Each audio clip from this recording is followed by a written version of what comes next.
Linjat elektrike të rrethit të Pukës nuk përballuan as rreshjet e borës së kësaj fillim pranvere, si pasojë ngarkesës nga bora e cila në qafën e malit arriti deri në 50 cm. Shumë fshatra kaluan pashkët në errësirë, ndërkohë që elektricistët e OSHE u shpërndan menjëherë në fshatra pa mundur të rikthejnë në kohë energjinë. Shumë prej zonave rurale të Pukës u furnizuan me energji elektrike, ndërkohë që i Balla, një pjesë e komunës së Fierzës dhe Blerimit, vijojnë pa energji teksa puna për rikthimin e normalitetit vijon. Rreshjet pranverore të borës, të cilët u duk se gjenden të papregatitura autoritetet shtetërore, të cilët kishin menduar se lanë duart me dimrin, si i gjithnjë shkaktuan vështirësi në rrugët e qytetit të Pukës, kryesisht në orët e para të mëngjesit, ndërkohë që disa fshatra janë izoluar nga trashësia e borës.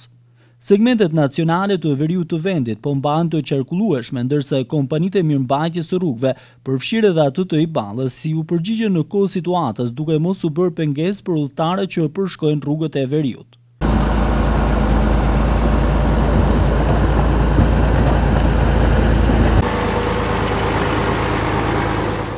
Policia e shtetit u bëri apel sot të gjithë drejtuesve të mjeteve që të tregojnë të kujdesshëm dhe të mos lëvizin pa zinxhir deri të enjtën kur pritet një përmirësim i kushteve të motit, ndërkohë që këshillohet evitimi i qarkullimit gjatë natës për shkak të pranisë së ngricave.